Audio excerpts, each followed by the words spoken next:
is happening. Love has taken hold and it won't let go of us now. Something here is calling us forward, upward motion. It drops in one ocean. Roll on. Will you rise up with me today? Lift up your voice and boldly say, we are the ones we've been waiting for. Live the dream of your highest calling. Be the hope of a new day dawning. We're the ones who can make a difference. Let's stand together. Share your gifts with the world that's waiting for a change that we're all creating. It's a moment for our greatness. Let's stand together now. Hello, everyone, and welcome to AGNT Speaks. I was realizing I have my earbuds in and I'm not even talking through them. So welcome to this sacred conversation where we join together each week to have a conscious conversation. If you are joining us for the first time, you may want to hop into the Zoom room. You have an opportunity in the Zoom room to get up close and personal, to ask questions of our panelists, to discuss things back and forth. So please feel free to do that. And you can find the information for that on this event where you're viewing this live stream. So we come to you as your AGNT Leadership Council. I'm Rev Erin McCabe. I serve at Unity Village Chapel, which is located on grounds at Unity headquarters at Unity Village, Missouri. And we come to you live each week to share a mindful message, share a spiritual practice, and help put the world today in spiritual context. So it is a delight to gather together. We are honored to get to have this time and space, and a shout out to everyone who always joins us every Wednesday in the Zoom room. It is so great to have you all here. It's good to see your names and it's good to have your faces. So with that being said, coming to us live from California, from Inner Light Ministries, is Reverend Deborah Johnson. Reverend Deborah, it's always a delight to have you. I love our conversations. And so what do you have for us today? Well, greetings, everyone. What an extraordinary time in history this is. And I'm always so pleased to be here with my colleagues and with all of you as we just try to make sense out of the world that is around us, where we share with each other inspiration, practices, things that help us to stay inspired, that keep hope alive. And I always use the acronym of HOPE to keep our heart open, P for possibility consciousness, and E to stay engaged, keeping our heart open, staying in possibility, and being engaged.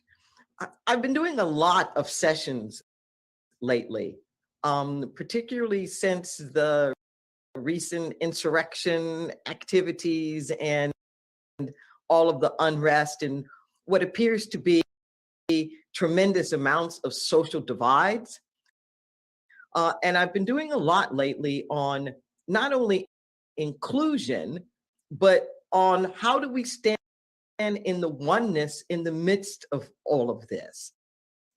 One of the things that I noticed is that with this so-called divide, particularly the blue, the red, that there's a tremendous amount of othering going on.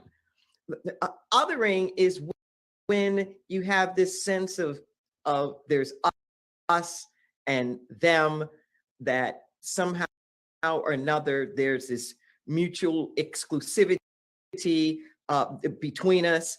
There's a tendency to dehumanize, where they're not even like really people anymore. It's the this, the that, like the homeless, you know, those conservative, the liberals. And with that, we start to lose sight of each other's humanity. That was something that Martin Luther King Jr. used to always warn us about.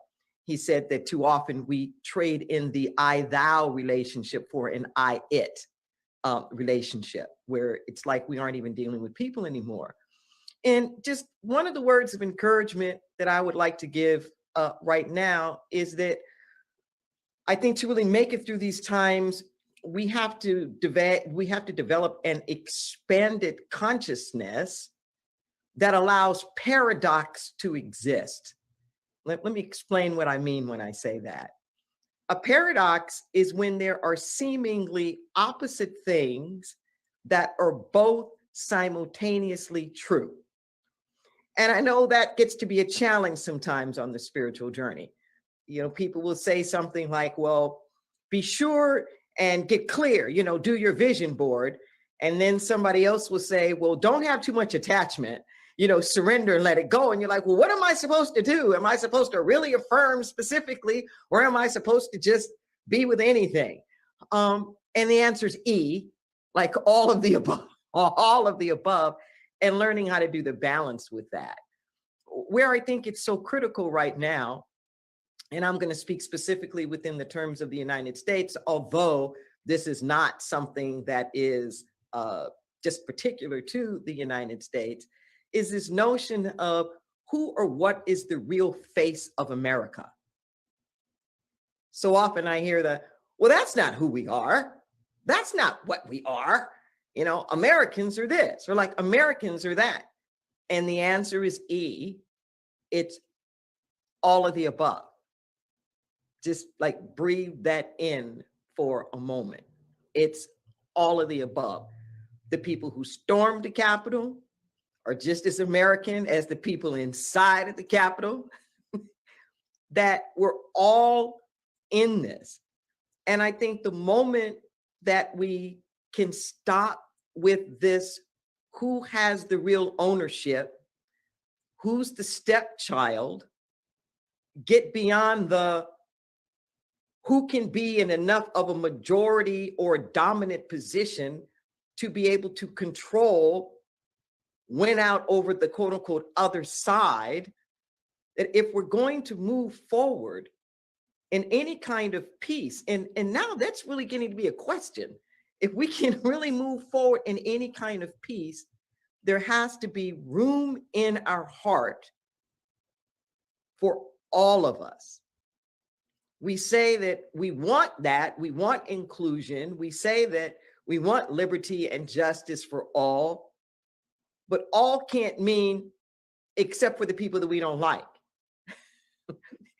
So what happens is that when we're judging the ones who we're judging, that's more judgment. When we're hating the ones who we're hating, that's more hate. That if we're going to honestly move forward with any kind of equity, justice, fairness, we have to be able to live in the paradox, that it's all of it. That's our history from the beginning. From the beginning, the United States has lived a life of compromise where in order to have quote unquote unity, we have allowed simultaneous conflicting existences to occur simultaneously, perhaps best signified in slave state and free state. How can you have any more contradiction than that? And it's time now for us to not denounce, but to deal with the inherent contradictions, the paradoxes of them all, and find our way through. And I believe that we can. That is huge, huge. I love that you always have a way of speaking to polarization and how we can move out of polarization and into oneness or into harmony, into wholeness, which doesn't always mean sameness. So, you know, that's what I really hear in this conversation. And you're right, because if you think about the world of religion, we do try to attain that. Religion is so diverse, and we are a country that is founded on religious freedom, and you know, giving people the opportunity to have a spiritual practice the way they want to worship the way they want to believe spiritually the way they want to. Yet when it comes to defining the United States, or what is the United States of America? What is our country supposed to represent, stand for, look like? We're doing what you said of going to like, well, it's not that, it's not that, it's not that. And what if we could just take a deep breath and say, it's all of this, and it is as diverse as religion is diverse. And we know what happens when that attacks itself. You know, when that attacks itself, all the good comes out, and you're left with the destructive nature of a thought or an organization or an ideology. Yes. Yeah, exactly. And unfortunately, too much of religion has gotten caught up in the same thing, where yes, there's freedom, but the trap comes is when we combine freedom with supremacy.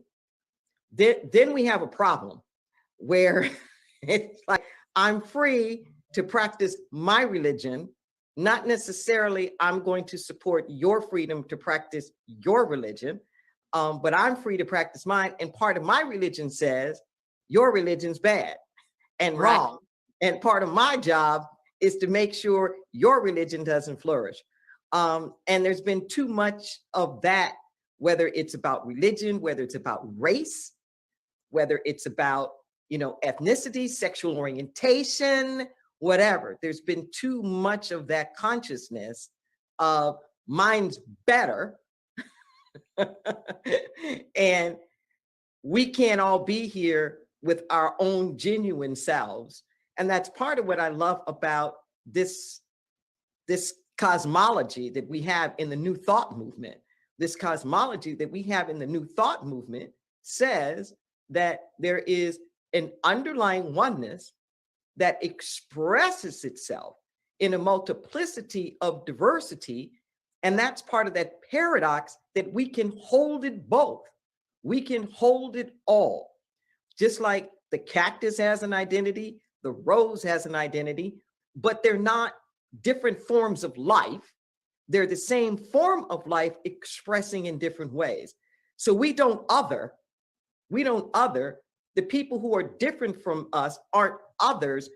They are the same expressions of life that we are, just expressing themselves a little differently. And that perspective allows us to stay in that oneness regardless of how we are showing up in the world. Right. And so that's a call to each one of us when we find ourselves defining other people or defining things through that which polarizes, that which starts pulling us apart. Can we look at it and look at the way we're interpreting, the way we're experiencing, the way we're labeling, and consider that there are other labels that we could choose. Consider that there are other parts of the wholeness that we could focus on if it is bringing us into polarization, so that we can heal this drive to separate and experience our calling to unite. Exactly. We misunderstand the nature of conflict. Too many of us think that conflict arises out of differences, but that's not true. There's nothing inherent about differences that cause conflict. Conflict arises out of polarization around the differences. And I want people to just let that sink in for a moment. It's not the difference, it's the polarization around the difference. The conflict is the polarization. Right. That's the conflict. The moment that energetically I start to feel estranged, start to feel separate, start to feel like I'm getting in the othering, whether this is happening in my house, whether it's happening with the White House, it's like, it doesn't matter where it's happening. It's that energy that causes it. And part of our charge here in learning how to be together as a people in our most personal relationships, in our most social political relationships, is learning how to be civil, learning how to have differing opinions, dissension perhaps even, at the same time without going to war about it. That's right.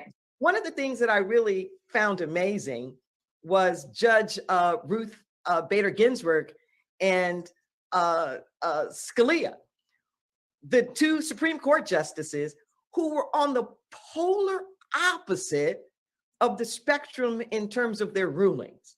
Obviously, Judge Ruth was very progressive and Scalia was quite conservative. But you know what? They were best buds. They were friends. They would go to the opera together and, celebrate things with their families together.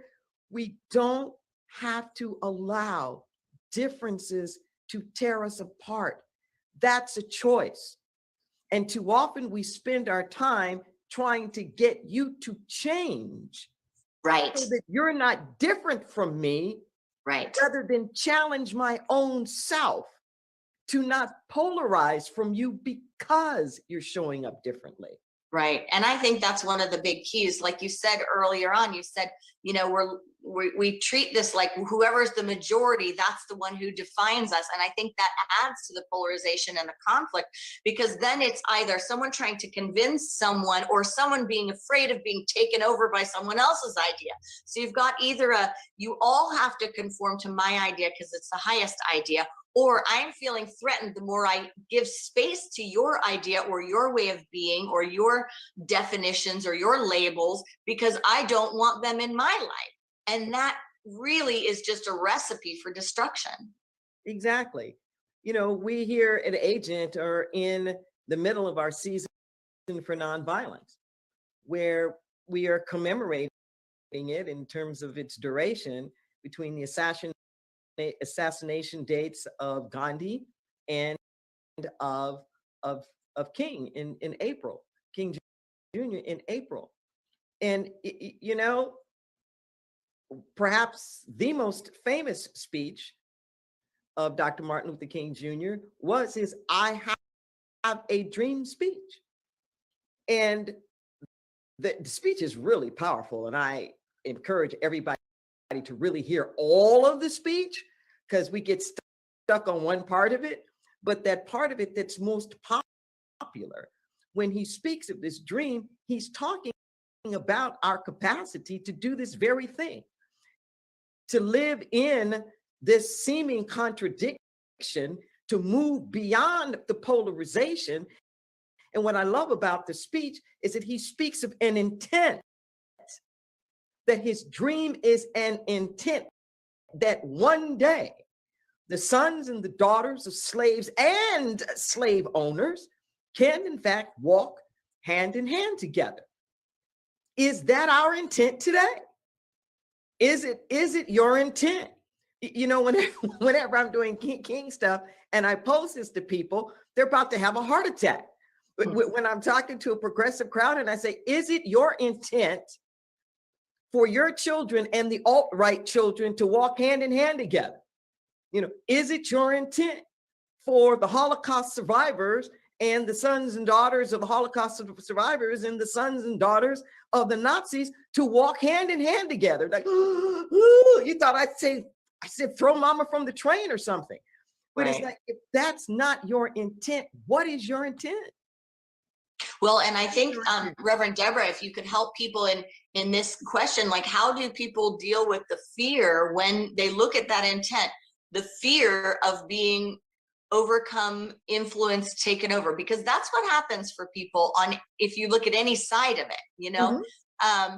Okay, so if my child is connecting with someone that is really immersed in what I think is harming the planet or harming other races or whatever, that I don't want to lose my child to that. And people can think of their own psyche. You hear it all the time. Like, it's okay if people are the way they are, but just don't affect me.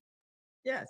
Well, what happens with that analysis is that it's not assuming a responsibility for what we pass on as well.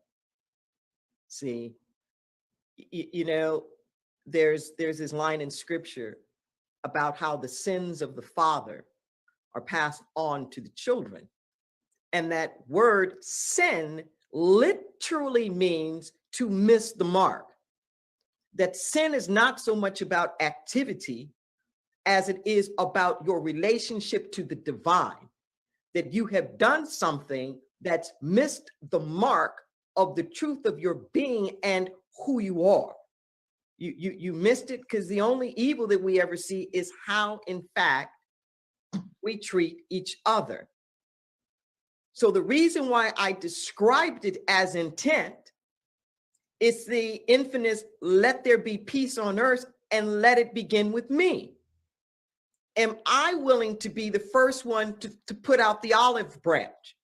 Am I willing to be the one to teach my children to stand in possibility? You know, how can we do this? And I know that it's possible. I'm living proof that it's possible. That my parents grew up in a segregated United States that was still segregated when I was born and throughout a good portion of my youth. And yet, look at what's happened in the progression. So I become one of that first integrated generations. And you know what now? When I do diversity training, if I'm talking to anybody under 30, particularly under 25, and I try to explain racial segregation to them, they look at me like I am crazy. They don't even have it's like, what? When I explain you couldn't even use the same water fountain or bathroom or go to the same school, and they're just kind of like, huh?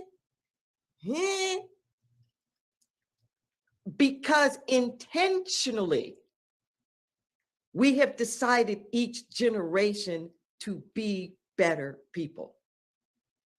Here's the thing, and I want to give you this image. It's too easy for us to say, well, I don't want to do such and such a thing because of what they are or what they're doing. When you have a rift and you need to build a bridge across the rift, there's a way that a bridge gets built. A bridge gets built, not one side going to the other. A bridge gets built by anchoring on each side and working your way towards the middle. Yes. And it's a bridge when you hit the middle. But here's the catcher. What each side has to do might be very different, could be diametrically opposed. This side could be rock and you got to dynamite it. This side could be soft and you have to pour in cement. You anchor on your side of the bridge. Think about even in your personal relationships. You're worried, well, we need to talk about it. Somebody else needs space. Each of you needs to do what you need to do to anchor, and then you work your way towards the middle. Yeah. Do your part. Yeah. And I think that's perfect. You know, the topic for today's Season for Nonviolence theme is groundedness. And what you're talking about is exactly that. When we are grounded in our own being, grounded one within our own being, and grounded two in our spiritual practice to go directly to source, then we do not need to get caught up in the fears of defending or worrying that we're going to lose ourselves to something else. That happens. Those fears come when one is not grounded. When one is not grounded, they can lose themselves.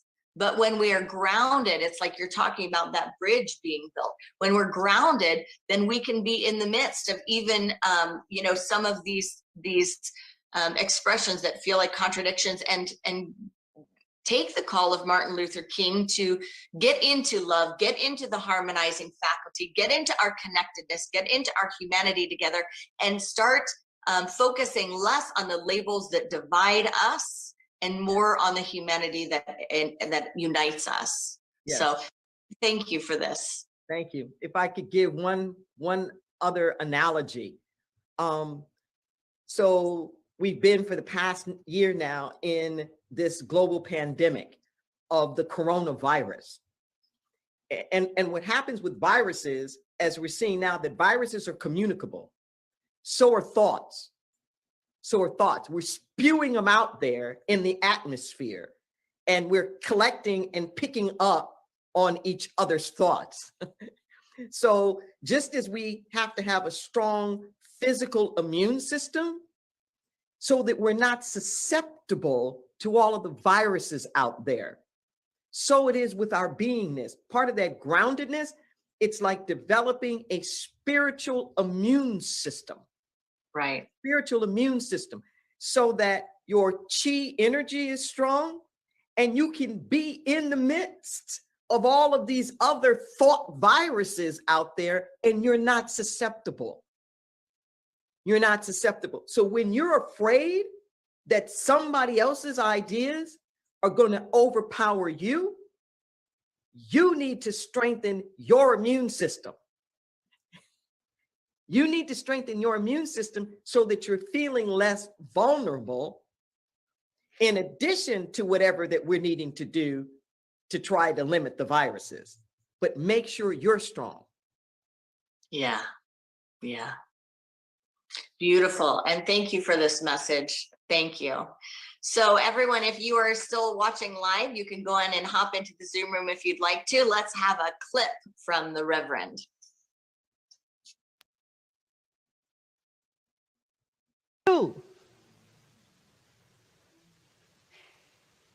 You know what it takes. People say, well, I don't know what to do. I don't know what to do. What they're really saying is, I don't know how to intervene in this and force my will upon it. When they're saying, I don't know what to do. I don't know what action I can take so that I can get control of this and make it turn out the way that I want to make it turn out. The only thing you need to do is listen for the divine guidance. You will be directed in your next steps. Most of us don't want to take one step till we can see the next 10.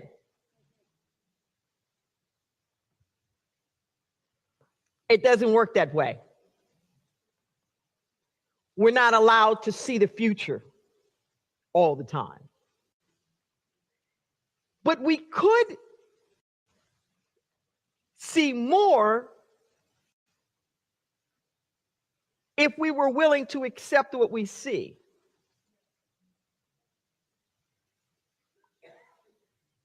I've gotten many messages basically saying the reason why you don't appear to see more is because if you saw more, you would try to stop that. You try to hedge against that or get in front of it or like redirect it some kind of way. But if you're willing to be with it, you will be guided every step of the way.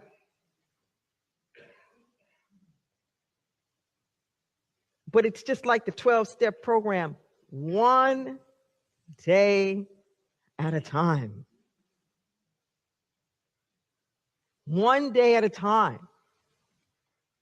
You may not get the whole big mosaic. One day at a time.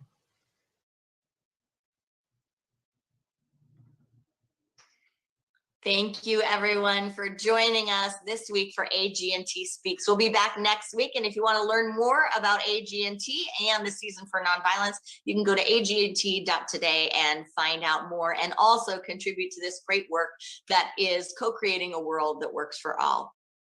Blessings. Something great is happening. Love has taken all that it won't let go of us now.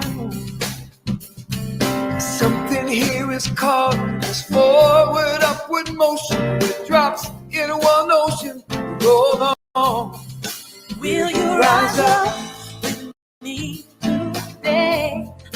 Lift up your voice and boldly say, we are the